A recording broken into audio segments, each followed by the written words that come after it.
Do'stlar, sizlarga ham gramofonda eslatib yubordim. Assalomu alaykum, kuninglar xayrli o'tsin. Ustozimiz reklamani xilini olib kelib qo'yishni qaranglar.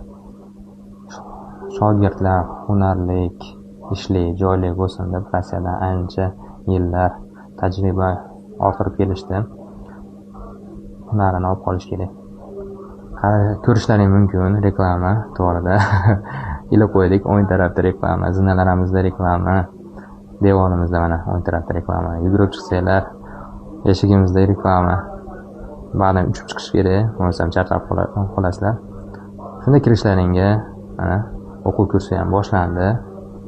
O'ng tarafimizda informatsionniy stol. Shunday qilib bugungi kunimizda boshlab oldik 15 Pro Max bilan. Buni polirovka qilishimiz kerak. Ustozimiz mana o'rgatishyapti. To'g'risi gap juda ham oson deb o'yladim. Shunday polirovka apparatiga shunday solib 10-15 minutda tiniq iPhone'da qo'lga olishimiz mumkin deb o'ylardim, lekin unaqa emas ekan.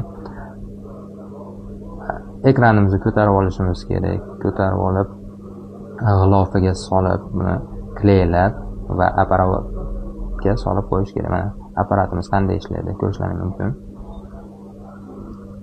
Telefonimiz apparatimizda iPhone'imizda vakuumlash jarayoni boshlandi.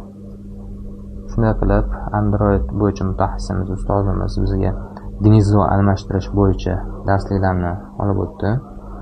Juda ham qiyin jarayon men uchun to'g'risi.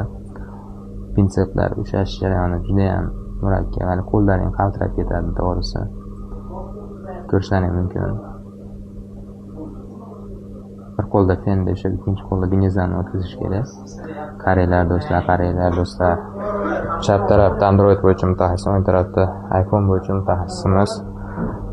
Yig'ish jarayoni boshlandi. Telefonni zaryadga qo'yib oldik. Mana ko'rishlaringiz mumkin. Telefonimiz yonida, demak ishladi zaryadimiz. Shunday qilib o'zimning ishlarimni ham boshlab oldim. Telefonimni yig'ish kerak. Klientimiz qarab turibdi. Kuninglar xayrli